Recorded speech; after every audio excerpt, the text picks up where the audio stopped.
I knew something was wrong the moment the bank doors locked behind me.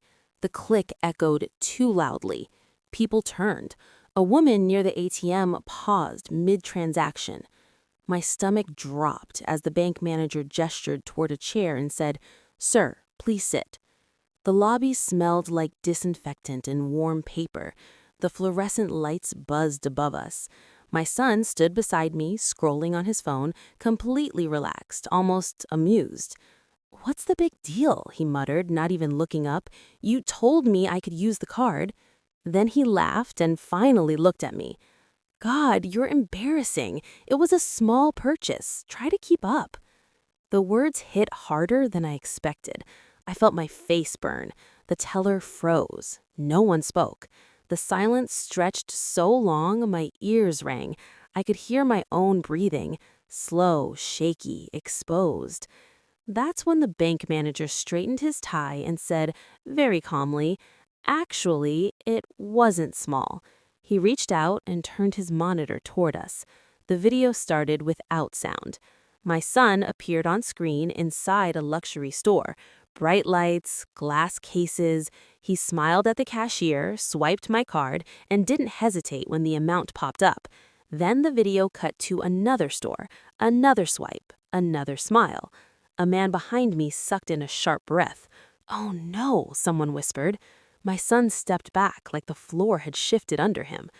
"That footage is misleading," he snapped. "You don't know the whole story." But the room had already changed. People weren't staring at me anymore. They were staring at him.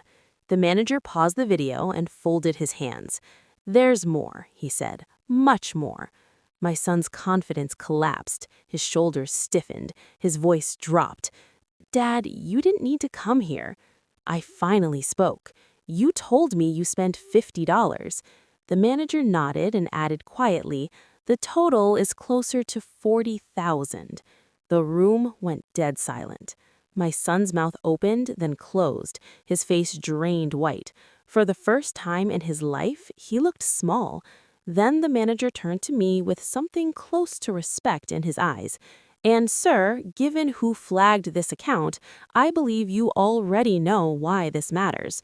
My son looked at me, really looked at me, like he was seeing a stranger. Because there was a reason this account was monitored, a reason the footage was saved, a reason I wasn't yelling. And he was about to learn it the hard way. But to understand why his hands were shaking, we have to go back 1 month earlier, to the night he casually asked for my credit card and told me, with a grin, "Don't worry, I've got it under control." If you think you know how this ends, you don't.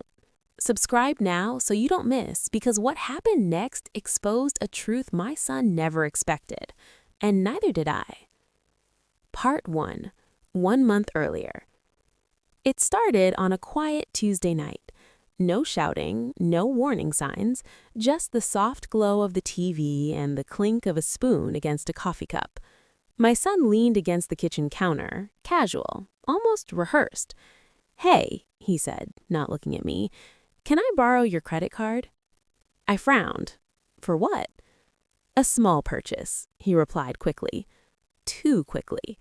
"Mine's having issues. I'll pay you back tomorrow." I remembered the smell of instant coffee, the ceiling fan ticking, the way he smiled like this was already settled. I hesitated. He rolled his eyes and laughed.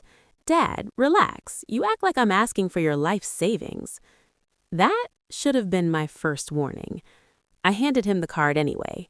He took it without saying thank you, slid it into his wallet like it belonged there. Then, just before walking away, he added with a grin, "Don't worry, you won't even notice." That night, I lay awake longer than usual. My phone buzzed once, then again. Bank alert. Another alert. I told myself it was probably a mistake, a delayed message, maybe even spam. I didn't check the amounts. I trusted my son. And that was the moment, right there, 1 month earlier, when everything quietly began to fall apart. The first alert came at 9:14 p.m. I was brushing my teeth when my phone vibrated on the sink. I glanced at the screen, just a quick look, and saw the bank's name. I told myself it was nothing, maybe a test message, maybe a delayed charge from last week. I wiped my mouth and walked away.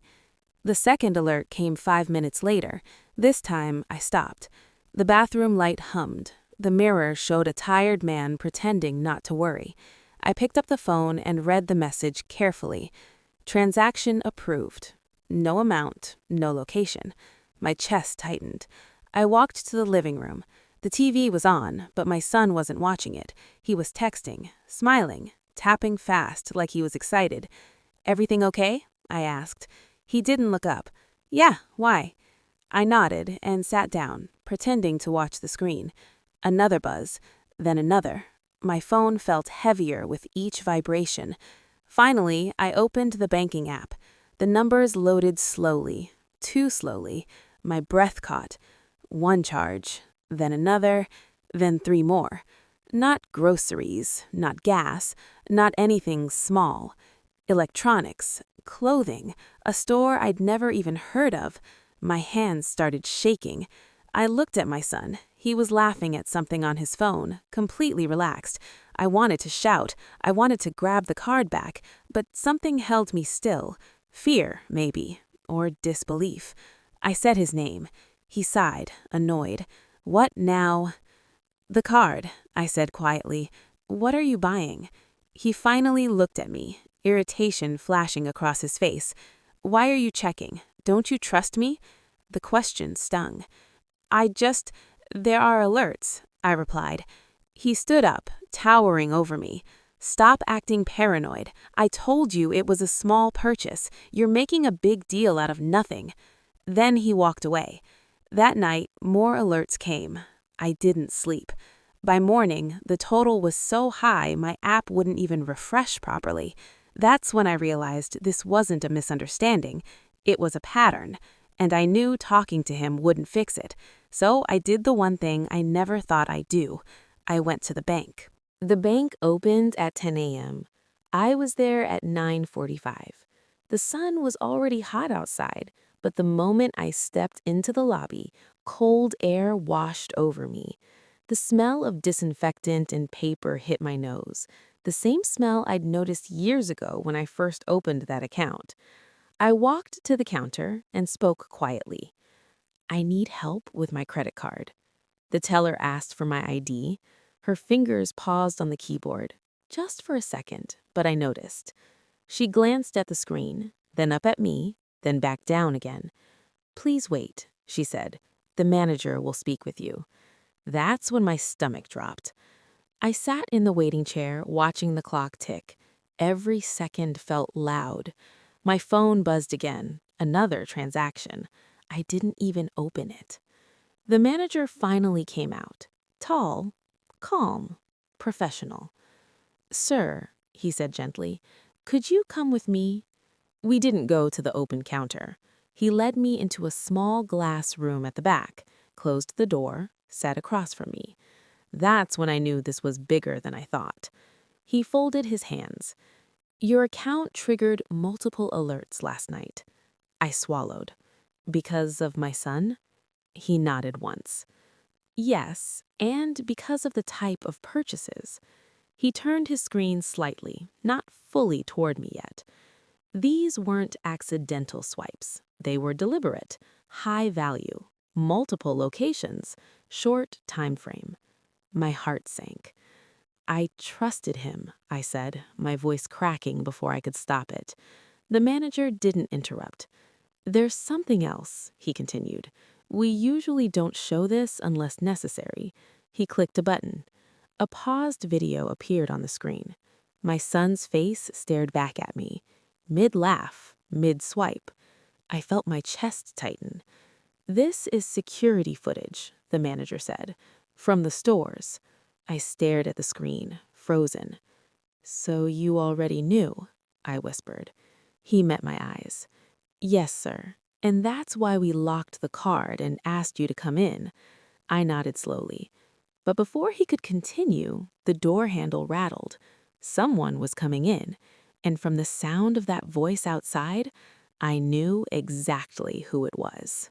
The door opened before the manager could stand. My son walked in like he owned the place, hands in his pockets, sunglasses still on, that same careless confidence I'd seen all week.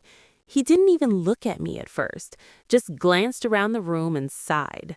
"Seriously," he said, "you went to the bank?" The manager cleared his throat. "Sir, please take a seat." My son laughed and waved him off. "There's no need for this. He's just overreacting." Then he turned to me, annoyed. "I told you it was handled. Why do you always make things worse?"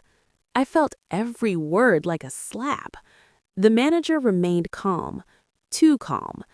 "Actually," he said, "this conversation needs to happen." My son finally noticed the screen. His smile flickered. On the monitor, the paused footage still showed him at the counter, card in hand, laughing with the cashier. "What's that?" he asked quickly. The manager pressed play. No sound, just clear video. Swipe, approval. Another swipe. My son's face drained as the clips switched, store to store, purchase to purchase. His foot shifted, his jaw tightened. "This is illegal," he snapped. "You can't record people like that." The manager didn't blink. "Retail security footage," he said, "provided legally." I watched my son struggle for words. He turned to me, anger flashing. "You told them? After everything I've done for you?" The room felt smaller. "I asked for help," I said quietly. "You lied." He scoffed. "Because you wouldn't understand. You never do." Silence followed, heavy, uncomfortable. Then the manager spoke again, slow, deliberate. "There is one more detail we haven't discussed." He paused the video and turned fully toward my son.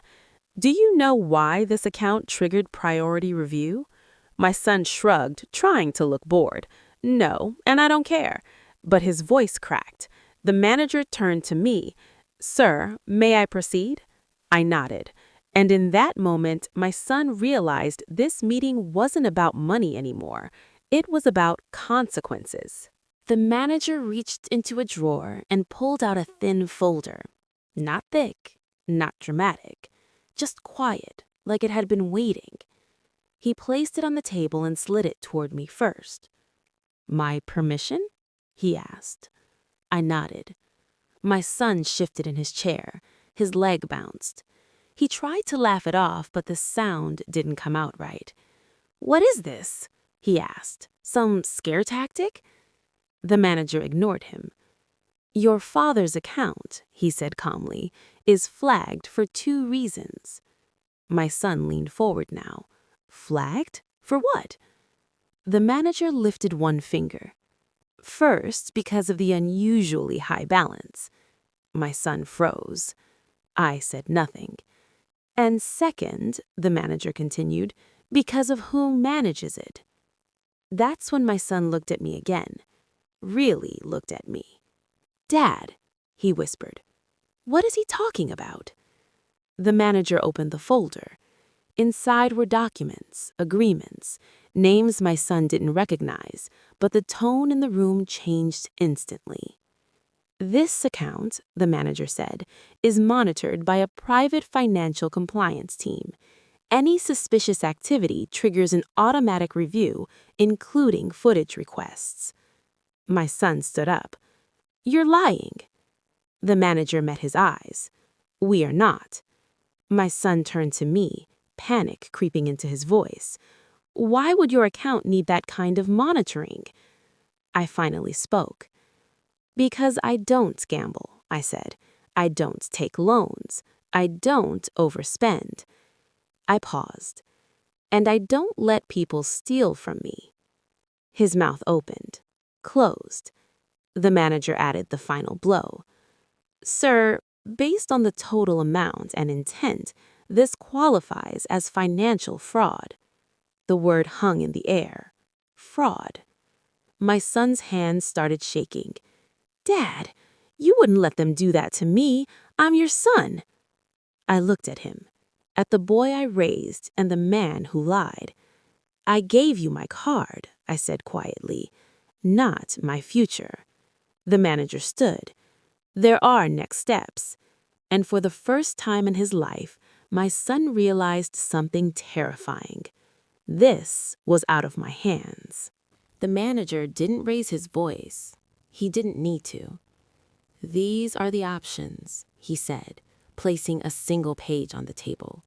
We can proceed formally, or we can note full cooperation. My son stared at the paper like it was written in another language. Cooperation? He asked. What does that mean? It means, the manager replied evenly, you admit the misuse, return all purchased items, and accept the bank's corrective process. My son laughed, short, shaky. This is insane. He's my father. The manager nodded once, and that's the only reason this conversation is still private. Silence. Then my son turned to me, not angry, not mocking, afraid. Dad, he said softly, pulling the chair closer. Please, you don't understand what this will do to me. I looked at his hands. They were trembling. You should have thought about that, I said, before you swiped the card. His eyes filled. I was going to pay it back. When? I asked. He didn't answer. The manager stood up. We'll give you 10 minutes. He stepped out and closed the door. The room felt smaller again. My son leaned forward, voice breaking. If this goes on my record, I'm finished. No job, no future. I stayed quiet. Please, he whispered. I made a mistake. I remembered the night he laughed at me, the way he said I didn't understand money anymore. This isn't a mistake, I said calmly.